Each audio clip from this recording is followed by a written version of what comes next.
डडेलधुरामा के कुरा चाहिँ फरक भएको थियो र तपाईहरूले चाहिँ त्यसमा आपत्ति जनाउनु भयो र सहभागी पनि हुनु भएन? कमजोरी त तपाईँहरूकै होइन, सहभागी हुनु पर्थ्यो नि त। मैले तपाईँलाई फेरि अनुरोध गरेँ, ७६ जिल्लामा जसरी नेपाली काङ्ग्रेसका वडा अधिवेशनका प्रक्रियाहरू अगाडि बढाइएका छन्, त्यसरी नै डडेलधुरामा पनि अधिवेशनका प्रक्रियाहरू अगाडि बढाउनु पर्यो भन्ने माग हो हाम्रो। त्यही त, डडेलधुरामा फरक चाहिँ के भयो? फरकमा के भयो, तलबाट पठाइएका क्रियाशील सदस्यहरू 460 क्रियाशील सदस्यताहरूको नामावली काटियो, माथिबाट तलबाट नामै नआएका गरी नामै नचिनेका मान्छेहरूका 312 जना थपिए। अर्को तपाईँको चाहिँ एउटै ठाउँमा चुनाव चिन्ह रुखबाट चुनाव लडेको पार्टीको नेताको चाहिँ नाम कटाएर पठाएको छ, उसैसँग स्वतन्त्र चुनाव लडेको मान्छेका नामहरू सदर गरेर पठाइएको छ। जुन वडा सभापतिले सिफारिस गरेका सदस्य छन् उनका सदर गरेर पठाएको छ, सदर गर्ने मान्छेको चाहिँ नाम काटेर पठाएको छ। योभन्दा पनि ठुलो दुर्दशा, योभन्दा पनि ठुलो निकृष्टता के हुन्छ? यहीँबाट अहिले अब यो पक्षमा जस्तो जो पहिला वडा अधिवेशनमा सहभागी भएका तपाईँकै पार्टीका सहयात्रीहरूको अभिमत के छ? जो चाहिँ हिजोको दिनमा अधिवेशन हुनुपर्छ भन्नेहरू पनि अब पुनः गराउनुपर्छ भन्नेमा मनस्थितिमा छन् कि तपाईँहरू पहिला पनि एक्लै हुनुहुन्थ्यो, अहिले पनि आफै एक्लै हुनुहुन्छ तपाईँहरू? मतलब जिल्ला स्तरका साथीहरू? हजुर, जिल्लामा के छ तपाईँहरूको? जिल्लामा अधिवेशनका त्यो अस्तिका के अरे अवैधानिक प्रक्रियाका विरुद्धमा अधिवेशनमा सहभागी भएका साथीहरूप्रति मेरो कुनै किसिमको गुनासै छैन। यो जुन मूल नेतृत्व जसको संरक्षणमा यो गराइराखेको छ, यो किन गराइराखेको छ भन्ने मूल प्रश्न चाहिँ किन भइराखेको छ? जिल्लाका तपाईँको हजारौं कार्यकर्ताहरूलाई अपमान गरिकन जिल्लाको आधिकारिक जिल्ला कार्य समितिको बहुमत संख्याले गरेको निर्णयको व्यवस्था गरिकन तलबाट पठाएका उहाँको आफ्नो जिल्लामा स्वतन्त्र लडेका उम्मेदवारको नवीकरण गरेर पठाउनु भएको छ। सुदूरपश्चिमकै त्यही कैलाली जिल्लाको एउटा 14-15 वर्षको कलिलो उमेरदेखि पञ्चायतको कालखण्डमा चाहिँ के अरे पञ्चायतका विरुद्धमा लडेको एउटा योद्धा, एउटा नेपाली काङ्ग्रेसको नेता पुष्करनाथ ओझालाई के कारणले निलम्बन गर्नुपर्छ? यो यस्तो द्वैत चरित्र कायक हुन्छ? नेपाली काङ्ग्रेसको विधानमा प्रश्न लेखिएको छ, कुनै पनि आधिकारिक उम्मेदवारका विरुद्धमा उम्मेदवार भएको पार्टीको कार्यकर्ता, समर्थक, प्रस्तावक 5 वर्षका लागि साधारण सदस्यताबाट निलम्बन हुनेछ भनेर प्रश्न लेखिएको छ। त्यो व्यवस्था उहाँले डडेलधुरामा उहाँका चाहेका मान्छेलाई लागु नहुने, अनि उहाँले नरुचाएको व्यक्तिलाई निष्कलङ्क। सर, यो दार्चुलामा भएको तुइन घटनाबारे नेपालको राष्ट्रिय मानव अधिकार आयोगले भारतीय मानव अधिकार आयोगलाई पत्र पठाएको र सो सम्बन्धमा भारतीय मानव अधिकार आयोगले उक्त घटनाको छानबिन गर्ने भन्ने चाहिँ आशयको पत्र फेरि आएको छ नेपालको मानव अधिकार आयोगलाई। राष्ट्रिय मानव अधिकार आयोगले जयसिंह धामीको जुन दुर्घटनामा बाट चाहिँ बेपत्ता हुनुभयो त्यो विषयमा हामीले कन्सर्न राखेर भारतीय राष्ट्रिय मानव अधिकार आयोगलाई पत्र लेख्यौँ र त्योभन्दा अगाडि हामीले नेपाल सरकारसँग पनि त्यो विषयमा के छ, नेपाल सरकारको धारणा के छ भनेर उसको प्रतिवेदनहरू के छन् भन्ने हिसाबले पनि हामीले कुरा गर्यौँ। त्यो उनीहरूको प्रतिवेदन समेतलाई चाहिँ हामीले उनीहरूले के अरे नेपाल सरकारले पठाएको पत्रलाई चाहिँ हामीलाई दिएको चाहिँ रेस्पोन्सलाई समेत आधार मानेर हामीले भारतीय राष्ट्रिय मानव अधिकार आयोगलाई जयसिंह धामीको केसमा कुनै न कुनै रूपमा चाहिँ नि अब त्यो एसएसबीको चाहिँ संलग्नता छ भन्ने आशयको चाहिँ प्रतिवेदनहरू। दर्शकवृन्द, कार्यक्रम नागरिक सवालबाट म नारायण अवस्थी, प्रविधिमा मलाई साथ दिँदै हुनुहुन्छ आरडीजी र अरुणजीले। नागरिक सवालमा आज मैले तुइन घटना, जुन दार्चुलामा भएको तुइन घटनाबारे भारतीय मानव अधिकार आयोगले अनुसन्धान गर्ने भएको छ, नेपालको राष्ट्रिय मानव अधिकार आयोगको पत्रलाई नै उजुरी मानेर भारतीय आयोगबाट अनुसन्धान सुरु हुने भएको हो भन्ने प्रसङ्गमा राष्ट्रिय मानव अधिकार आयोगका प्रवक्ता डाक्टर टिकाराम पोखरेलसँग म जोडिएको छु, उहाँसँग मैले कुराकानी गर्नेछु। त्यसपछि भने नेपाली काङ्ग्रेस डडेलधुराका नेताहरू काठमाडौँमा अनसन बस्न जानुभएको छ, उहाँहरूसँग मैले कुराकानी गर्नेछु। हामीसँग कुराकानी गर्नको लागि राष्ट्रिय मानव अधिकार आयोगका प्रवक्ता डाक्टर टिकाराम पोखरेल जोडिनु भएको छ। डाक्टर साहब, यहाँलाई नागरिक सवालमा हार्दिक स्वागत छ। नमस्कार। धन्यवाद। नमस्कार। सर, यो दार्चुलामा भएको तुइन घटनाबारे नेपालको राष्ट्रिय मानव अधिकार आयोगले भारतीय मानव अधिकार आयोगलाई पत्र पठाएको र सो सम्बन्धमा भारतीय मानव अधिकार आयोगले उक्त घटनाको छानबिन गर्ने भन्ने चाहिँ आशयको पत्र फेरि आएको छ नेपालको मानव अधिकार आयोगलाई। राष्ट्रिय मानव अधिकार आयोगले जयसिंह धामीको जुन तुइनको दुर्घटनामा बाट चाहिँ बेपत्ता हुनुभयो त्यो विषयमा हामीले कन्सर्न राखेर भारतीय राष्ट्रिय मानव अधिकार आयोगलाई पत्र लेख्यौँ र त्योभन्दा अगाडि हामीले नेपाल सरकारसँग पनि त्यो विषयमा के छ, नेपाल सरकारको धारणा के छ भनेर उसको प्रतिवेदनहरू के छन् भन्ने हिसाबले पनि हामीले कुरा गर्यौँ। त्यो उनीहरूको प्रतिवेदन समेतलाई चाहिँ हामीले उनीहरू के अरे नेपाल सरकारले पठाएको पत्रलाई चाहिँ हामीलाई दिएको चाहिँ रेस्पोन्सलाई समेत आधार मानेर हामीले भारतीय राष्ट्रिय मानव अधिकार आयोगलाई जयसिंह धामीको केसमा कुनै न कुनै रूपमा चाहिँ नि अब त्यो एसएसबीको चाहिँ संलग्नता छ भन्ने आशयको चाहिँ प्रतिवेदनहरू आएको छ, जानकारीहरू आएको छ। त्यस कारणले चाहिँ नि त्यसलाई चाहिँ अनुसन्धानको घेरामा लैजाँदा ठिक हुन्छ। यसमा चाहिँ राष्ट्रिय मानव अधिकार आयोग नेपालको कन्सर्न छ, त्यसैले भारतीय राष्ट्रिय मानव अधिकार आयोगलाई यो विषयलाई उठान गरोस् भनेर हामीले पत्र लेख्यौँ। त्यो पत्र लेखिसकेपछि भारतको राष्ट्रिय मानव अधिकार आयोगले हामीले तपाईँहरूको कन्सर्न दर्ता गऱ्यौँ यहाँ चाहिँ नि रूपमा यसको रूपमा भनेर हामीलाई चाहिँ मेल गरेको छ। अहिलेसम्मको पछिल्लो जानकारी दिएकी हामीले चाहिँ त्यसलाई अनुसन्धानको विषयवस्तु बनाएका छौँ भनेर जवाब आएको छ। होइन, हामीले दर्ता गऱ्यौँ भन्ने आएको छ होइन, केस रजिस्टर नम्बर भनेर हामीलाई केसको रजिस्टर नम्बर पठाएको छ। अब त्यसभन्दा पछाडि चाहिँ भारतीय राष्ट्रिय मानव अधिकार आयोगले के गर्यो भन्ने कुरा चाहिँ हामीले पनि अपडेट लिन बाँकी छ। अब हामी एकचोटि त्यसलाई चाहिँ फलोअप गरेर अपडेट लिने प्रयास गर्छौँ। यो 12 वर्ष अगाडि पनि यो भारतीय सीमावर्ती बजार जमुनिया गएका रौतहटका शरम जुवा मुकुल राम यादवको एसएसबीको कुटाइबाट मृत्यु भएको घटना थियो। त्यसमा पनि यो त्यो घटनालाई पनि मानव अधिकार आयोगले नै अगाडि बढाउँदाखेरि पीडित परिवारले क्षतिपूर्ति पाएको रहेछ। यो घटनामा पनि त्यो नजिरले काम गरेर मृतक अथवा बेपत्ता भएका जयसिंह धामीको परिवारले राहत क्षतिपूर्ति र त्यहाँ चाहिँ दोषीहरू पत्ता लागेर केही कारबाही होला भन्ने त एउटा आधार त रहेछ नि त, होइन? हो, त्यो विषयमा चाहिँ क्षतिपूर्तिमा हामीले पहल गरेको आधारमा भारतीय राष्ट्रिय मानव अधिकार आयोगले त्यसलाई चाहिँ अगाडि बढाएर त्यसलाई चाहिँ 5 लाख रुपियाँ चाहिँ क्षतिपूर्ति दिएको रौतहटको घटना छ। त्यसैलाई आधार मानेर हामीले गऱ्यौँ होइन। हामीले यो बर्दियामा एकजना बालिका जो चाहिँ 12 वर्षको बालिकाको चाहिँ त्यो सीमा पारी चाहिँ नि गरेर चाहिँ हत्या भएको जुन घटना छ त्यो घटनाको सवालमा पनि हामीले पत्र लेखेका छौँ। अब अहिले यी दुईवटा घटनाको विषयमा चाहिँ यसै गर्योमा भारतीय मानव अधिकार आयोगले अनुसन्धानलाई कहाँ पुर्यायो भन्ने चाहिँ आइसकेका छैन। हामीलाई आशा छ भारतीय मानव अधिकार आयोगले पक्कै पनि यी दुईवटा घटनाहरूलाई पनि पक्कै पनि अनुसन्धान अगाडि बढाउने छ र पीडितले क्षतिपूर्ति पाउनेछन् भन्ने हामी आशा र विश्वास गर्छौँ। हवस् सर, यो छोटो कुराकानी गर्न समय दिनुभयो, यसको लागि धन्यवाद छ यहाँलाई। हस्, धन्यवाद। आदरणीय श्रोता, उहाँ हुनुहुन्थ्यो राष्ट्रिय मानव अधिकार आयोगका प्रवक्ता डाक्टर टीकाराम पोखरेल। यो दार्चुलाको तुइन घटनाको विषयमा राष्ट्रिय मानव अधिकार आयोगले भारतीय मानव अधिकार आयोगलाई अनुसन्धानको लागि पत्र लेखेको थियो र नेपालको राष्ट्रिय मानव अधिकारको पत्रलाई नै उजुरी मानेर भारतीय मानव अधिकार आयोगले तुइन घटना जयसिंह धामी बेपत्ता भएको महाकालीमा खसेर बेपत्ता भएको घटनाको सन्दर्भमा अनुसन्धान गर्ने भनेर तपाईँहरूको केस रजिस्टर गरिएको भनेर नेपालको राष्ट्रिय मानव अधिकार आयोगलाई खबर पठाएको, मेल पठाएको भन्ने सन्दर्भ छ र भारतको राष्ट्रियमा यो एसएसबीले तुइन काटिदिँदा अथवा फुकाल्दाखेरि दार्चुलाको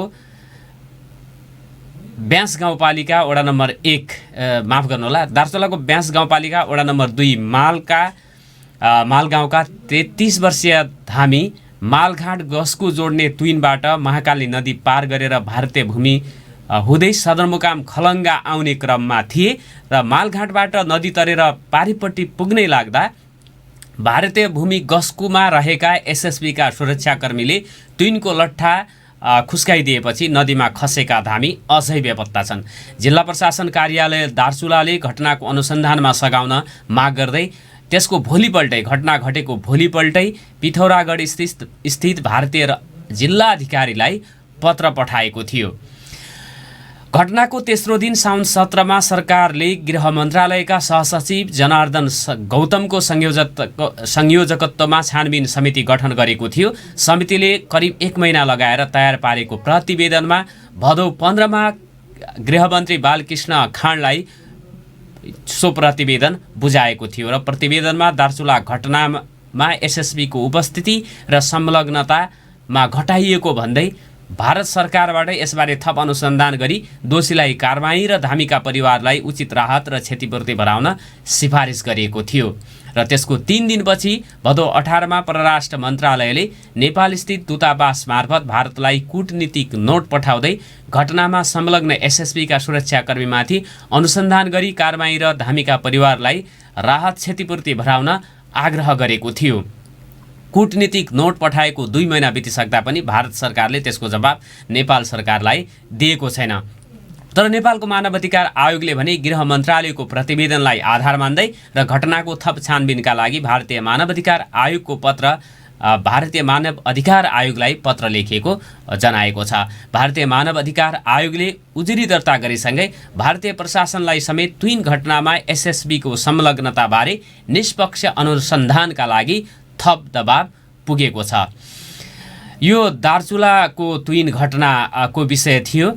यसमा राष्ट्रिय मानव अधिकार आयोगले भारतीय मानव अधिकार आयोगलाई अनुसन्धानका लागि पत्र पठाएको र त्यो पत्रलाई नै उजुरी मानेर भारतीय मानव अधिकार आयोगले उक्त पत्रलाई उजुरी ठानेर अनुसन्धान प्रक्रिया अगाडि बढाएको भन्ने खबर थियो। यो सँगै दार्चुला यो डडेलधुराका नेपाली काङ्ग्रेसका नेताहरू पार्टी सभापति जिल्ला सभापति समेत कर्ण मल्ल लगायतको समूह नेता कार्यकर्ताहरू अहिले काठमाडौँमा हुनुहुन्छ। उहाँहरू अनसन बस्ने भनेर काठमाडौँ गएको बुझिएको छ। एकलौटी र एकतर्फी रूपमा शेरबहादुर देउवा पक्षका भन्न मिल्छ नेता कार्यकर्ताहरूको बलमा वडा अधिवेशन गरिएको चाहिँ त्यहाँ आरोप लगाइएको छ र त्यो पुनः चाहिँ अधिवेशन हुनुपर्ने माग उहाँहरूले गर्नुभएको छ। नेपाली काङ्ग्रेस डडेलधुराका नेताहरू काठमाडौँमा अनसन बस्न गएको प्रसङ्गमा म कुराकानी गर्न गइराखेको छु। प्राविधिक साथी आरडीले कर्णमल्ललाई टेलिफोन सम्पर्कमा जोड्ने प्रयास गर्दै हुनुहुन्छ। उहाँसँग हामी प्रयास गर्नेछौँ। र कञ्चनपुरमा 163 तोला सुन र 10 देशका लाखौँ मुद्रा बरामद भएको छ। भारतमा भएको थियो चोरी भनेर खबर प्रकाशित भएको छ। कञ्चनपुरमा भारतबाट चोरी भएको 163 तोला सुन र लाखौँ रकमसहित 2 जना पक्राउ परेका छन्। पक्राउ पर्नेमा बेलौरी नगरपालिका 1 बस्ने अन्दाजी 38 वर्षीय लालचन्द्र साई ठकुरी र कैलालीको लम्की चोहा नगरपालिका 1 की अन्दाजी 38 वर्षीय विष्णु साई रहेका छन्। भारतको बेङ्गलोर स्थित एउटा घरमा काम गर्ने उनीहरूले चोरी गरेर भागेको भन्ने सूचनाका आधारमा सशस्त्र प्रहरी बल र प्रहरीको संयुक्त टोलीले उनीहरूलाई पक्राउ गरेको हो। हामीसँग कुराकानी गर्नको लागि नेपाली काङ्ग्रेस डडेलधुराका सभापति कर्ण मल्ल जोडिनु भएको छ। यहाँलाई नागरिक सवालमा हार्दिक स्वागत छ। नमस्कार। धन्यवाद। नमस्कार। अहिले यहाँहरू चाहिँ काठमाडौँमा हुनुहुन्छ? हजुर, अलि जोडले बोल्न अनुरोध गरेँ। काठमाडौँमा छु। काठमाडौँमा यहाँहरू काठमाडौँ अनसन बस्ने भनेर चाहिँ जानुभएको, अनसन सुरु गरिसक्नु भएको हो? हाम्रो आज धर्ना छ। आज 1 बजेबाट धर्ना हुन्छ हाम्रो, अनि भोलिबाट अनसन सुरु हुन्छ। आज पार्टीको केन्द्रीय कार्यालयमा धर्ना बस्नुहुन्छ यहाँहरू? हजुर। कतिजना नेताहरू तपाईँ डडेलधुराबाट काठमाडौँमा दबाब सिर्जना गर्नको लागि जानुभएको छ? धेरै साथीहरू आइपुग्नु भएको छ। धेरै साथीहरूले बाटोमा हुनुहुन्छ, उहाँहरू आउने क्रममा हुनुहुन्छ। हेलो। हजुर हजुर, यहाँहरूको अब मुख्य माग भनेको वडा अधिवेशनै सुरुबाट हुनु पर्यो, पहिलाको चाहिँ हामी मान्दैनौँ भनेर दबाब सिर्जना गर्नको लागि काठमाडौँ जानुभएको हो। आफै मत दिएर 17 पटक प्रतिनिधि सभाको सदस्यमा मत, अनि जति पटक सभापतिमा चुनाव लड्नुभयो त्यति पटक सभापतिमा मत दिएर हुनुभएका सभापतिज्यूसँग न्याय डडेलधुराबाट अहिले चाहिँ सैकडौँको सङ्ख्यामा साथीहरू काठमाडौँमा धरना अनसन बस्नुको लागि आइराख्नु भएको छ। यो अब तपाईँहरूको धरनाको मकसद भनेको पुनः वडा अधिवेशन गर्नु पर्यो भन्ने हो? एकदम एकदम। शेरबहादुर देउवा जो आज देशको केन्द्रीय सभापति हुनुहुन्छ, मुलुकको सम्मानीय प्रधानमन्त्री हुनुहुन्छ, उहाँले डडेलधुरामा जसरी 77 जिल्लामा एक ढङ्गको अधिवेशन भइराखेको छ, एक ढङ्गले 74 जिल्लामा जुन प्रक्रियाबाट भइराखेको छ त्यसै प्रक्रियाबाट डडेलधुरामा पनि अधिवेशन हुनु पर्यो भनेर माग लिएर काठमाडौँमा धरना पर्नुपर्ने अवस्थासम्म उहाँकै यो के भन्छ क्रियाकलापबाट यो अवस्था सिर्जना भएको त्यही हो हाम्रो माग। डडेलधुरामा के कुरा चाहिँ फरक भएको थियो र तपाईँहरूले चाहिँ त्यसमा आपत्ति जनाउनु भयो र सहभागी पनि हुनु भएन? कमजोरी त तपाईँहरूकै होइन, सहभागी हुनु पर्थ्यो नि त। मैले तपाईँलाई फेरि अनुरोध गरेँ, 76 जिल्लामा जसरी नेपाली काङ्ग्रेसका वडा अधिवेशनका प्रक्रियाहरू अगाडि बढाइएका छन् त्यसरी नै डडेलधुरामा पनि अधिवेशनका प्रक्रियाहरू अगाडि बढाउनु पर्यो भन्ने माग हो हाम्रो। त्यही त डडेलधुरामा फरक चाहिँ के भयो? फरकमा के भयो, तलबाट पठाइएका क्रियाशील सदस्यहरू 460 क्रियाशील सदस्यताहरूको नामावली काटियो, माथिबाट तलबाट नामै नआएका करि नामै नचिनेका मान्छेहरूका 312 जना थपिए। अर्को तपाईँको चाहिँ एउटै ठाउँमा चुनाव चिन्ह रुखबाट चुनाव लडेको पार्टीको नेताको चाहिँ नाम कटाएर पठाएको छ, उसैसँग स्वतन्त्र चुनाव लडेको मान्छेका नामहरू सदर गरेर पठाइएको छ। जुन वडा सभापतिले सिफारिस गरेका सदस्य छन् उनका सदर गरेर पठाएको छ, सदर गर्ने मान्छेको चाहिँ नाम काटेर पठाएको छ। योभन्दा पनि ठुलो दुर्दशा, योभन्दा पनि ठुलो निकृष्टता के हुन्छ? यहीँबाट काठमाडौँबाट नै बालबटारमा नारायण थानबाट नै क्रियाशील सदस्यताका नामावली तय हुने, अनि कुन कुन वडामा कोही कोहीलाई उम्मेदवार बनाउने, जिल्लामा कसलाई मतदाता नामावलीको पनि के लिस्ट चाहिँ यहीँ तयार गरेर पठाउने, उम्मेदवारका लिस्ट पनि यहीँ तयार गरेर पठाउने भने यस्तो पनि कहीँ अधिवेशन हुन्छ? र तपाईँलाई मैले अर्को फेरि गरेँ, कुनै पनि जिल्लामा सोध्नुहोस्, कुनै पनि 76 जिल्लाका कहीँ पनि पार्टी सभापतिलाई तपाईँको जिल्लामा अधिवेशन कसरी भइराखेका छन् भनेर हो। हामीले त्यही माग राखेको, जसरी अरू 76 जिल्लामा अधिवेशन भइराखेका छन् त्यसरी नै डडेलधुरामा अधिवेशनका प्रक्रिया अगाडि बढाउनु पर्यो। यति मात्र गर्नु भएन। उहाँले के गर्नुभयो, राज्यको र राज्य सत्ता र पार्टी सत्ताको सम्पूर्ण शक्ति दुरुपयोग गरिकन डडेलधुरामा तपाईँको चाहिँ भदौ 24 गते सुदूरपश्चिमभरिका प्रहरीहरूलाई डडेलधुरामा झिकाएर मतदाता क्रियाशील सदस्यता सङ्ख्याभन्दा डबल सङ्ख्याको उपस्थितिको घेरामा अधिवेशन गराएका छन्। यी अधिवेशन हुन्? यस्ता निर्वाचनहरू पञ्चायतमा पनि भएका छैनन्। यसरी निर्वाचन एकचोटि ज्ञानेन्द्र राजा हुँदाखेरि कमल थापाले चुनाव गराउनु भएको थियो, त्यतिखेर पनि भएको छैन यस्ता चुनाव। त्यसैको खिलाफमा हाम्रो चाहिँ हिजो यसै प्रवृत्तिको विरुद्धमा लडेर आज उहाँ पार्टीको सभापति हुनुहुन्छ। आज उहाँले आफ्नै जिल्लामा यो प्रवृत्ति भित्र्याउनु भएको। यो जुन तपाईँहरूले पुनः वडा अधिवेशन सुरु हुनुपर्छ भन्ने माग पुरा होला र त्यो लाग्छ यहाँहरूलाई पुरा गराउन सक्छौँ भन्ने? यो त अधिवेशनै भएन नि। मैले तपाईँलाई फेरि अनुरोध गरेँ, जहाँका सभापतिहरू बाहिर राखिन्छ, जुन जिल्ला कार्य समितिलाई बाहिर राखिन्छ, जहाँको जिल्ला सभापति बाहिर राखिन्छ, जहाँको जिल्ला कार्य समितिले स्थगित गर्ने निर्णय गरेको छ, यो के भन्छ तपाईँको आजको दिन पनि काठमाडौँ ललितपुरमा केही वडा सभाहरूमा अधिवेशन भएका छैनन्। के कारणले भएका छन्? त्यहाँको वडा सभापतिले नमानेको कारणले। भने वडाको सभापतिले वडाको कार्य समितिले नमान्दाखेरि वडाका अधिवेशन आजको दिनसम्म डुबिएका छन् भने, अनि डडेलधुरामा तपाईँको सुरक्षा घेरामा राखेर अनि निर्वाचन अधिकृतले गरेको अधिवेशन त्यो वैध हुन्छ?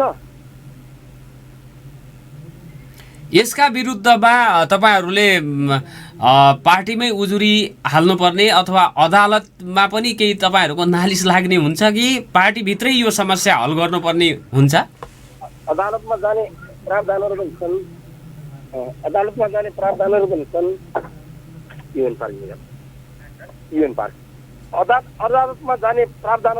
तर अदालतमा हामी अहिले नगइकन पार्टीको निर्वाचन समिति, पार्टीको केन्द्रीय सभापति, केन्द्रीय समितिमा हामीले भदौ 23 गते पनि लेखेर पठाएका छौँ, 29 गते पनि लेखेर पठाएका छौँ, यही महिनाको 22 गते पनि लेखेर पठाएका छौँ। अब यो त तपाईँको त कुनै किसिमको सुनवाई नभएर 11 दिन डडेलधुरामा तपाईँको चाहिँ के अरे अनसनमा बस्यौँ पार्टी कार्यालयमा, अनि हजारौँ मान्छेले त्यसको पक्षमा डडेलधुरावासी लोकतन्त्रवादीले समर्थन जनाए र यसका बावजुद पनि कुनै सुनाइ नसकेपछि आज सैकडौँ कार्यकर्ताहरू डडेलधुराबाट यस्तो चाडपाडको बेला आफ्नो हामी कहाँ चाहिँ तपाईँको चाहिँ के भन्छ यो यो यो के अरे यो जात हुन्छन् त्यहाँ दसैँ तिहारभन्दा पर्छ आफ्ना कुलदेवताका पूजा हुन्छन् त्यो जातलाई छोडेर आज काठमाडौँ आएर आफ्नै बनाएको आफ्नै अभिभावकसँग आफ्नै मत दिएर सभापति बनाएको आफैले मत दिएर प्रधानमन्त्री भएका मानिससँग आज आफ्नो अधिकारका लागि अनसन पर्नुपर्ने बाध्यतात्मक परिस्थिति सिर्जना भएको छ। योभन्दा ठुलो दुर्भाग्य र योभन्दा ठुलो विडम्बना के हुन सक्छ? त्यही त डडेलधुरामा पनि अनसन गर्नुभयो, त्यसको सुनवाई भएन। अब काठमाडौँ नै गएर पार्टी कार्यालयमा गर्नुहुन्छ कि बालुवाटारमा गर्नुहुन्छ कि नारायणथानमा गएर गर्नुहुन्छ तपाईँ? पार्टी कार्यालयमा गर्छौँ, हामी पार्टी कार्यालयमा गर्छौँ। अब महाधिवेशनको मिति तोकिएको छ मङ्सिर 24 गते। तपाईँहरूको जिल्लामा वडा अधिवेशन पुनः गरायो भने त्यो गराउन मान्ने पक्ष जसले अब सभापतिकै इच्छामा त्यो भयो उनीले त्यो मान्लान् भन्ने तपाईँहरूलाई लाग्छ? त्यो ऊर्जा खर्च मात्रै हुन्छ कि तपाईँहरूको? अब ऊर्जा खर्च हुन्छ, जीवन त यसमा तपाईँको चाहिँ मेरो बुवा उमेरका मान्छेहरू अनसन बस्न आउँदैछन्, उहाँ सँगसँगै राजनीति गरेका मान्छेका जीवन गएका छन् यो पार्टीको लागि, यो पार्टी बनाउनुको लागि र शेरबहादुर देउवा बनाउनुको लागि। आज तिमी शेरबहादुर देउवासँग चाहिँ यो तपाईँले किन अन्याय गरिराख्नु भएको छ, किन एउटा गुटको अधिवेशन गराइराख्नु भएको छ, किन सिङ्गो काङ्ग्रेसलाई अध्यक्ष दिइराख्नु भएको छैन भनेर आउँदै गर्दाखेरि त्यस्तो ऊर्जा मान्छेका जीवन समाप्त भएका छन्। तपाईँको चाहिँ अहिलेको यो अनसनको ऊर्जाको कुरा गरिराख्नु भएको तपाईँ चाहिँ योभन्दा पनि सशक्त आन्दोलन हुनसक्छ, योभन्दा भन्ने कडा कदम पाल्नुपर्ने बाध्यतात्मक परिस्थिति आउन सक्छ हाम्रो लागि। यदि मानेनन् भने कडा रूपको आन्दोलन तपाईँहरूले काठमाडौँमै गर्नुहुन्छ कि डडेलधुरामा गर्नुहुन्छ? हेर्दै जानुहोस् न, तपाईँलाई जानकारी नै गरेर जाउँला हामी, हेर्दै जानुहोस्। अहिले अब यो पक्षमा जस्तो जो पहिला वडा अधिवेशनमा सहभागी भएका तपाईँकै पार्टीका सहयात्रीहरूको अभिमत के छ? जो चाहिँ हिजोको दिनमा अधिवेशन हुनुपर्छ भन्नेहरू पनि अब पुनः गराउनुपर्छ भन्नेमा मनस्थितिमा छन् कि तपाईँहरू पहिला पनि एक्लै हुनुहुन्थ्यो, अहिले पनि आफै एक्लै हुनुहुन्छ तपाईँहरू? मतलब जिल्ला स्तरका साथीहरू? हजुर, जिल्लामा के छ तपाईँहरूको? जिल्लामा अधिवेशनका त्यो अस्तिका उहाँ के अरे अवैधानिक प्रक्रियाका विरुद्धमा अधिवेशनमा सहभागी भएका साथीहरूप्रति मेरो कुनै किसिमको गुनासै छैन। यो जुन मूल नेतृत्व जसको संरक्षणमा यो गराइराखेको छ, यो किन गराइराखेको छ भन्ने मूल प्रश्न चाहिँ किन भइराखेको छ? जिल्लाका तपाईँको हजारौं कार्यकर्ताहरूलाई अपमान गरिकन जिल्लाको आधिकारिक जिल्ला कार्य समितिको बहुमत संख्याले गरेको निर्णयको व्यवस्था गरिकन तलबाट पठाएका उहाँको आफ्नो जिल्लामा स्वतन्त्र लडेका उम्मेदवारको नवीकरण गरेर पठाउनु भएको छ। सुदूरपश्चिमकै त्यही कैलाली जिल्लाको एउटा 14-15 वर्षको कलिलो उमेरदेखि पञ्चायतको कालखण्डमा चाहिँ के अरे पञ्चायतका विरुद्धमा लडेको एउटा योद्धा, एउटा नेपाली काङ्ग्रेसको नेता पुष्करनाथ ओझालाई के कारणले निलम्बन गर्नुपर्छ? यो यस्तो द्वैत चरित्र कायक हुन्छ? नेपाली काङ्ग्रेसको विधानमा प्रश्न लेखिएको छ, कुनै पनि आधिकारिक उम्मेदवारका विरुद्धमा उम्मेदवार भएको पार्टीको कार्यकर्ता, समर्थक, प्रस्तावक 5 वर्षका लागि साधारण सदस्यताबाट निलम्बन हुनेछ भनेर प्रश्न लेखिएको छ। त्यो व्यवस्था उहाँले डडेलधुरामा उहाँका चाहेका मान्छेलाई लागु नहुने अनि उहाँले नरुचाएको व्यक्तिलाई, निष्कलङ्क व्यक्तिहरूलाई, सङ्घर्षशील व्यक्तिहरूलाई, पार्टीप्रति पूर्ण प्रतिबद्ध नेता कार्यकर्ताहरूलाई उहाँले निलम्बन गरिरहेको देख्नु भएको यो राम्रो हो? यो रावण राज हो? यही राजको लागि यत्रो वर्षमा काङ्ग्रेसले सङ्गठन गरे हो? काङ्ग्रेस पार्टी दुनियाँलाई भन्दाखेरि लोकतन्त्रको पर्यायवादी हो भन्ने, अनि काङ्ग्रेस पार्टीभित्र काङ्ग्रेस पार्टीको सभापतिले नै आफ्ना कार्यकर्तामाथि यस्तो अन्याय गर्दाखेरि सङ्घर्ष गर्ने बाहेक अर्को केही विकल्प हुन्छ सत्ता काङ्ग्रेसको अगाडि? हवस्, यो कुराकानी गर्नको लागि समय दिनुभयो, यसको लागि धन्यवाद छ यहाँलाई। आदरणीय श्रोता, उहाँ हुनुहुन्थ्यो नेपाली काङ्ग्रेस डडेलधुराका सभापति कर्ण मल्ल। डडेलधुराका नेता कार्यकर्ताहरू अस्ति भएको वडा अधिवेशनलाई अवैधानिक भन्दै काठमाडौँमा अनसन बस्न गएका छन्। कञ्चनपुरमा भारतबाट चोरी भएको 163 तोला सुन र लाखौँ रकमसहित 2 जना पक्राउ परेका छन्। पक्राउ पर्नेमा बेलौरी नगरपालिका 1 बस्ने अन्दाजी 38 वर्षीय लालचन्द्र साई ठकुरी र कैलालीको लम्कीचोहा नगरपालिका 1 की अन्दाजी 38 वर्षीय विष्णु शाही रहेका छन्। भारतको बेङ्गलोर स्थित एउटा घरमा काम गर्ने उनीहरूले चोरी गरी भागेको भन्ने सूचनाका आधारमा सशस्त्र प्रहरी बल र प्रहरीको संयुक्त टोलीले उनीहरूलाई पक्राउ गरेको सशस्त्र प्रहरी बल नेपाल नम्बर 35 गण हेडक्वार्टर शैलेश्वरीले जनाएको छ। लालचन्द्रको घरमा छापा मार्दा सुनका गरगहना, विदेशी मुद्रा, पत्थर र 4 थान ल्यापटप बरामद गरेको गणले जनाएको छ। पक्राउ परेका दुवैजनालाई आवश्यक कानुनी कारबाहीका लागि इलाका प्रहरी कार्यालय त्रिभुवन बस्तीमा बुझाइएको छ। उनीहरूको साथबाट बरामद भएको गहनाको विवरण यस प्रकार छ। भारतीय रुपैयाँ 43,900, हङकङ डलर 40, थाइल्यान्डको baht 1,260, US dollar 1,005, Canadian dollar 2,810, Malaysian ringgit 23, Singapore dollar 18, Qatar riyal 1, Dubai dirham 130, China yuan 16, सुन जस्तो देखिने पहिलो धातु बिना पत्थर 37 तोला 11 आना र सुन जस्तो देखिने पहिलो धातु पत्थर सहितको 126 तोला 2 आना, पत्थर 1998 ग्राम, ल्यापटप 4 थान प्रहरीले बरामद गरेको छ। भारतमा बसेर भारतमै काम गर्ने र काम गरेको घरबाटै चोरी गर्ने घटनामा नेपालीहरूको सङ्ख्या दिनानुदिन बढिराखेको छ, जसले गर्दाखेरि इमान्दारीपूर्वक भारतमा काम गरेर परिवार चलाउने व्यक्तिहरू भने भारतीय प्रहरीको, भारतीय समुदायको निशानामा पर्ने, आतङ्कित हुनुपर्ने, दुर्व्यवहार भोग्नुपर्ने, कुटपिट झेल्नुपर्ने र प्रहरीले पक्राउ गरेर यातना समेत दिने गरेका घटना र केहीले जेल जीवन नै व्यतीत गर्नुपर्ने कुराहरू पनि सुनिने गरेका छन्। जो भारतमा इमान्दारीपूर्वक काम गर्नेहरू छन् उनीहरूले दुःख पाउने, तर चोरी बदमासी गर्नेहरू चोरी गरेर नेपाल फर्किने र त्यहाँ बस्नेहरूलाई दुःख दिने कुराले गर्दाखेरि नेपाली समुदाय भारतका विभिन्न शहरमा बदनामित हुँदै गइराखेको छ। चोरीका घटना बढ्नुले गर्दाखेरि यो चोरी गर्ने गिरोहहरू सक्रिय रूपमा सक्रिय छन्, सक्रिय भएर भारतका विभिन्न सहरहरूमा चोरी गर्दै आएका छन् र त्यसको व्यवस्थापन नेपालका विभिन्न ठाउँमा चोरीमा संलग्न समूहहरूले चोरी भएर ल्याएको धनमाललाई बाँडफाँड गर्ने गरेका छन् भन्ने कुराहरू यदाकदा होइन, हरेक दिन जसो यस्ता घटनाहरू घटिराखेका, पीडितको सङ्ख्या बढिराखेको र नेपालीहरूले शास्ति पाउने कुराहरू पनि बढिराखेका छन्। यसैगरी कैलालीमा तस्करीको काठसहित 2 जनालाई पक्राउ गरेको छ। गोरुगाडामा लुकाइराखेको 21 क्युफिट काठसहित धनगढी उपमहानगरपालिका 11 का मोहन राणा र वडा नम्बर 9 का जगदीश राणालाई पक्राउ गरिएको। उक्त काठ सब डिभिजन वन कार्यालय फुलबारी र धनगढीको संयुक्त गस्ती टोलीले सिद्धबाबा सामुदायिक वन क्षेत्रमा लुकाएको अवस्थामा फेला पारेको थियो। त्यो काठ धनगढी उपमहानगरपालिका 11 को सीताराम सामुदायिक वनबाट काटेको सब डिभिजन वन कार्यालय प्रमुख निराजन कडालले बताए। काठ चोरीमा संलग्न रहेको दुवैजनालाई आवश्यक कारबाही हुने बताइएको छ।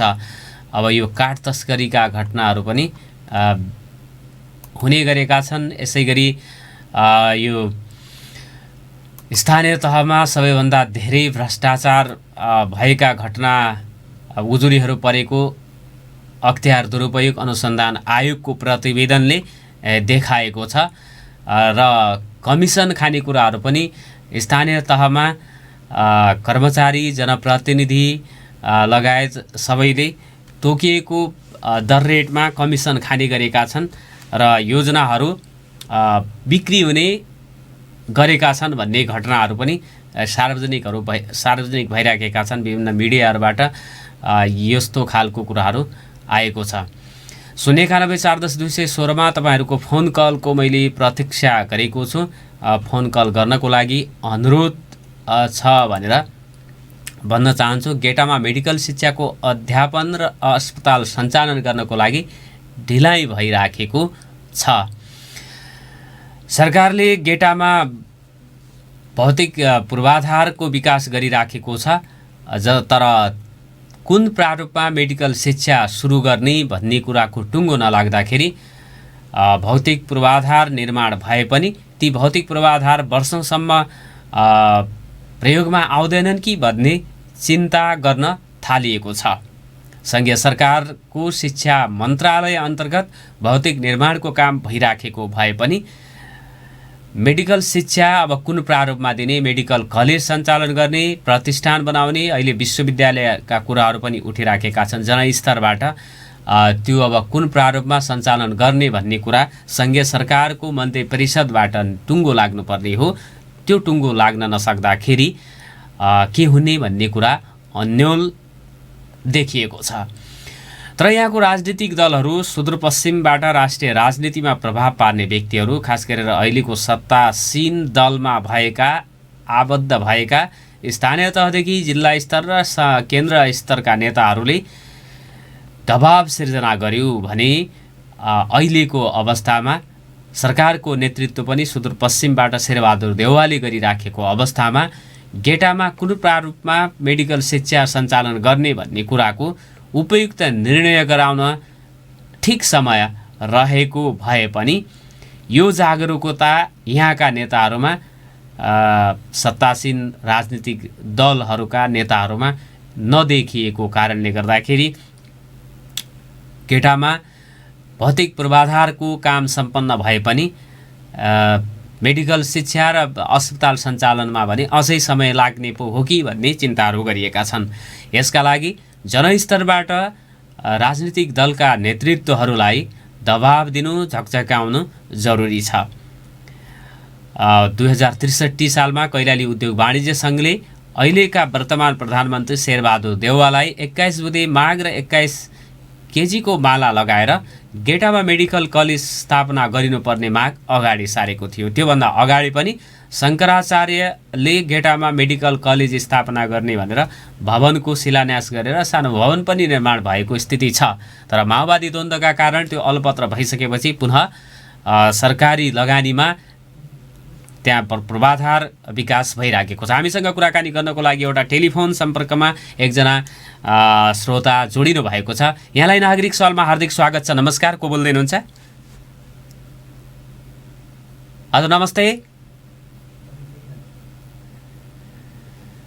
पुनः प्रयास गरिदिनुहोला 091-410-216बाट तपाईँहरू हामीलाई जहाँसुकैबाट सुनिराख्नु भएको छ फोन गर्न सक्नुहुनेछ र आफ्नो वरपरको विकास निर्माणको अवस्था, गतिविधि अथवा अप्ठ्यारा के कस्तो छ त्यसलाई हामीले समाचारको माध्यम बनाएर तपाईँहरूका समस्याहरू उजागर गर्न सक्छौँ भन्ने कुराको पनि खबर गर्नको लागि, यहाँहरूको खबरदारी पनि होस् भन्नको लागि 091-410-216मा फोन कल हामीले लिने प्रावधान पनि गरेका छौँ।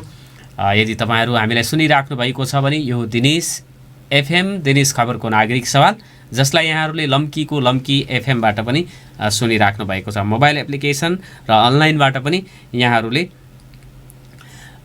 नागरिक सवाल सुन्दै आइराख्नु भएको छ। एउटा अर्को चाहिँ रमाइलो प्रसङ्गको मैले यहाँनिर चर्चा गर्न चाहे। महोत्तरीको राम गोपालपुर नगरपालिकाले एक दिनको छुट्टी दिएको छ, सार्वजनिक बिदा दिएको छ। पूर्व प्रधानमन्त्री पुष्पकमल दाहाल प्रचण्डको सो नगरपालिकाको वडा नम्बर 2, 3, 4, 5, 6, 7, 8 र 9मा रहेका सहरी स्वास्थ्य केन्द्रहरू,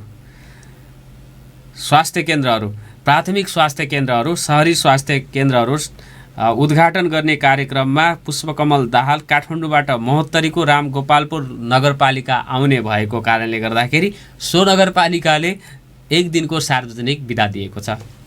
यो भयो रमाइलो प्रसङ्ग। यो सँगै सर्वोच्च अदालतको विषयमा पनि चासो र चिन्ताहरू व्यक्त गरिएका छन्। सर्वोच्च अदालतमा प्रधान न्यायाधीश सोलेन्द्र शमशेर जबराको राजीनामाको माग गर्दै बारका पदाधिकारी लगायत न्यायाधीशहरू पनि आन्दोलनरत रहेका अवस्था छन्। त्यसमा अब म एउटा निरपेक्ष विचार राख्ने व्यक्तिहरूको मैले यहाँनिर उहाँहरूले फेसबुकमा लेखेको कुरालाई म राख्न चाहन्छु र हामीसँग कुराकानी गर्नको लागि टेलिफोन सम्पर्कमा जोडिनु भएको छ। यहाँलाई नागरिक सवालमा हार्दिक स्वागत छ। नमस्कार, को बोल्दै हुनुहुन्छ? नमस्कार सर, म बझाङदेखि सर। बझाङदेखि बोल्दै हुनुहुन्छ? हजुर, बझाङदेखि सर। बझाङको कुन ठाउँ? यो थलारा 4 सर। थलारा 4बाट को बोल्दै हुनुहुन्छ? म कृष्ण सिंह। कृष्ण सिंहजी, के छ थलारातिरको खबर? एकदम ठिकै सर। यो बेमौसम काल सर एकदम नष्ट भएको छ सर हाम्रो बझाङमा पनि। हजुर। र अहिले खानेपानी र खेती जगिनको एकदम गाह्रो भएको थियो सर। यसको लागि थलाराको वडा नम्बर 4मा पिउने पानीको समस्या छ अहिले पनि? हजुर सर, पिउने पानीको समस्या सर होइन, एकदम टाढा भएर पानी बोकेर खानुपर्ने सर। अहिलेसम्म हाम्रो यो 1 महिना भइसक्यो, अहिलेसम्म कुनै जनप्रतिनिधिले पनि कुनै स्टाफ नदेखाएको र यसमा पनि हाम्रो टोलमा पनि अहिलेसम्म अनुगमन टोली पनि नआएको सर। थलाराको वडा नम्बर 4को कुन कुन बस्तीमा यो समस्या छ? हाम्रोसम्म अहिले 4मा सर, अहिले सबभन्दा कापडामा छ सर होइन, कापडामा। हजुर। अनि अन्य ठाउँमा हल्का हल्का छ सर। यो अस्ति जुन चाहिँ वर्षा भयो त्यसले वर्षाको कारणले गर्दाखेरि पहिरो आएर मूलहरू अथवा पानीको पाइपलाइनहरू भत्किएर नष्ट भएर पानीको समस्या भएको हो कि तपाईँहरूको गाउँमै पानी अहिलेसम्म पिउने पानीको व्यवस्था नै गरिएको छैन? यो पहिला सर यो हाम्रो खानेपानी एकजनाबाट बनाएको सर, अगाडि नै बनाएको सर, 10 वर्ष अगाडि बनाएको सर होइन खानेपानीको। हजुर। अहिलेको बेमौसमको कारणले पनि आएको, बेमौसमको कारणले अब खानेपानी मुहान र इन्टेक सहित यो खानेपानीको पाइप पनि बगाएको सर, पुरा नष्ट गरेको सर पहिरोले गर्दाखेरि। हजुर सर, खानेपानीको पहिराले कारणदाखेरिमा अब खानेपानी र अब पाइप इन्टेकहरू सबै बगाएको सर। अहिले त्यो जुन मुहान छ, मुहान त यथावत छ कि मुहानमा पानी पनि सुकेको अवस्था छ पहिरो गएर? पानी सर यो अहिले मुहान त अलि त्यो माथिबाट अलि हल्का सर, यो मुहान हुने सर अलि बगिने पानी सर, मुहानमा अलि हुने त्यो बगिने पानीलाई एकदम साइड लिएर खानेपानी बनाएको सर। 2-3 खानेपानी माथि पनि थिए, त्यहाँबाट तल छिटेको पानी हामीले यस्तो खानेपानी बनाएको सर। अहिले त्यो पुरा तल त्यो जसलाई त हामीले इन्टेक बनाएको थियो, इन्टेक बनिरहेको छ कि छैन भन्ने त पुरा खतम गरेको सर। यो अब कति पर्यो कापाडाको कति परिवारले अब कति घन्टा हिँडेर अहिले पानी बोकेर खानुपर्ने अवस्था आयो? लगभग सर आधा घन्टा हिँड्नुपर्छ सर। हामी सबै लागेर हाम्रो 12-13वटा स्टिङ पुऱ्याएर सर, हामी स्टिङ पुऱ्याएको छौँ। अनि ती 14-15-12-13वटा अनि साउन्ड पुऱ्याएको छौँ त्यहाँ बस्ने सर बस्तीमा। अहिलेसम्म तात्कालको लागि इन्टेक निर्माण गरेर केही पाइप त तपाईँहरूको होला, केही पाइप मात्रै भयो भने पनि खानेपानी सुचारू हुन्छ होला? हुन्छ सर, अब खानेपानी इन्टेक त छैन सर, इन्टेक बनाउनु पर्ने सर। अब केही पाइप भयो भने हामीलाई पानी ल्याउनलाई एकदम सजिलो पर्दैछ सर। त्यहाँको चाहिँ वडा अध्यक्ष अथवा गाउँपालिकासँग तपाईँहरूले अनुरोध गर्नु भएन यो विषयमा? त्यो भयो सर, अस्ति हामीले त्यो निवेदन गर्यो सर होइन। निवेदन गर्दाखेरिमा अब त्यो इलाका प्रहरी कार्यालयमा तपाईँले निवेदन दिनुहोस्, त्यसपछि हामी त्यसको मुद्दामा हामी तपाईँलाई सहयोग गर्छु भन्नुभयो सर। त्यो अहिलेसम्म कुनै सहयोग पनि भएको छैन।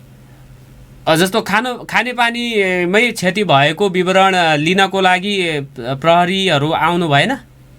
त्यहाँ टोलमा छ, त्यहाँ हाम्रो थलारा 4मा छ त्यो डिक्लामा भन्ने सर, एकदम ठुलो धनसेतको चाहिँ मानिसको त्यो पुरा बसोबास उठ्यो सर होइन। त्यो 10जना चाहिँ विपत्ता भए। अनि त्यसमा अब त्यहाँ आयोगमा हामीले त्यो उहाँले भन्नुभयो त्यहाँ तपाईँ निवेदन दिनुहोस्, हामी त्यहाँ टोलमा आउँछु भन्नुभएको हो। अब कुनै वडा अध्यक्ष पनि आउनु भएन, कुनै गाउँपालिका अध्यक्ष पनि कुनै अनुभव पनि आएन सर। वडा अध्यक्ष पनि त्यो हेर्न आएन? तपाईँहरूले निवेदन त वडा कार्यालयमा दिनुभएको छ होला नि, पानीको मुहानमा यस्तो यस्तो क्षति भयो, हामीलाई यति मिटर लामो अथवा किलोमिटर लामो पाइप चाहियो पानी सुचारू गर्न भनेर त लेखिदिनु भएको छ? हामी लेख्यो सर होइन। लेखेपछि उहाँले वडा अध्यक्ष कि उहाँलाई सोधेर उहाँले भन्यो कि प्रहरी कार्यालयमा दिनुपर्छ उहाँले भन्नुभयो सर होइन। हजुर। हामीले चाहिँ प्रहरी कार्यालयमा, इलाका प्रहरी कार्यालय थलारामा हामीले चाहिँ निवेदन गरेको, उहाँ त्यहीँ आउनु भएको थियो। त्यो घटनामा हामीले त्यहीँ लेखेर दिएको सर हामीले। तपाईँको वडा अध्यक्ष को हुन्? त्यही वडा अध्यक्ष सर विष्णु विष्ट हुँदैन? विष्णु विष्टजीको नम्बर छ तपाईँसँग? मसँग त थियो सर। अब हामीले यसो दिनु मिल्दैन सर अब होइन। अब किनभने त्यो अब हामीलाई पछि गाह्रो हुन्छ। अब त्यो हजुरले कहाँ एउटा सो गरेर त्यहाँ सोधिदिनु पऱ्यो हजुरले। हामीले त्यो मैले त एफएममा पनि बताएको सर होइन। त्यो हाम्रो साइपाला एफएममा पनि मैले बताएँ कि अब उहाँले पनि अहिलेसम्म जानकारी उहाँले त बताइदिएको हो। त्यहाँ बताउनु पनि अहिलेसम्म अनुगमन टोली नआएको सर। हुन्छ, हामी तपाईँका वडा अध्यक्षजीसँग यो विषयमा बुझ्नेछौँ। र त्यो हो सर। अनि यो सिएनए समाचारमा नै हाल्नु होला सर, बिहानको साढे हो रातिको 7:30 र बिहानको समाचार पनि कसरी हाल्नुपर्छ त्यो हङ्ग्रे टोलको समाचार हजुरले हालिदिनु पर्छ सर, त्यसको लागि। हवस्, तपाईँको यो समस्याको विषयमा हामी तपाईँको वडा अध्यक्षजीसँग कुरा गरेर हामी समाचार बनाउनेछौँ। हजुर हवस्। धन्यवाद धन्यवाद। बझाङबाट कृष्ण सिंह हुनुहुन्थ्यो, थालारा गाउँपालिका वडा नम्बर 4 का स्थानीय। अस्ति कार्तिकको 1, 2, 3 गते आएको वर्षाले गर्दाखेरि कापाडा गाउँमा जाने पानीको मुहानमा क्षति र पाइपलाइनमा पनि क्षति भएको कारणले गर्दाखेरि अहिलेसम्म आधा घन्टा हिँडेर भनेपछि पानी बोकेर खानुपर्ने स्थितिबाट गुज्रिराखेका छौँ भनेर उहाँले बताउनु भएको छ। र क्षतिको विवरणको लिन पनि वडा कार्यालयबाट कोही नआएको, अनुगमन गर्न पनि नआएको भन्ने उहाँको गुनासो छ। यो विषयमा हामी सम्बन्धित वडा अध्यक्षज्यूसँग कुराकानी गर्नेछौँ बुझेर। यो सँगसँगै हाम्रो निर्धारित समयको उत्तरार्धमा पुगेका छौँ। आदरणीय श्रोता, नागरिक सवाल सुनेर यहाँहरूले हामीलाई साथ दिनुभएको छ र अन्तमा म सर्वोच्च अदालतको प्रसङ्गमा कुराकानी गर्नेछु भनेर चाहिँ भनेको थिएँ यहाँहरूलाई। जुन सर्वोच्च अदालतमा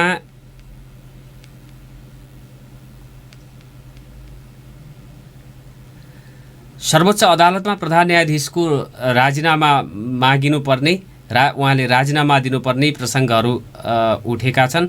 यो सँगसँगै सर्वोच्च अदालतका यो प्रधान न्यायाधीशको सम्पत्तिको छानबिन गर्ने कुराहरू पनि उठेका छन्। बारका अध्यक्षले नै भनेका छन् चोलेन्द्रको सम्पत्ति छानबिन गरेर सार्वजनिक गरिनुपर्छ भनेर चाहिँ भनेका छन्।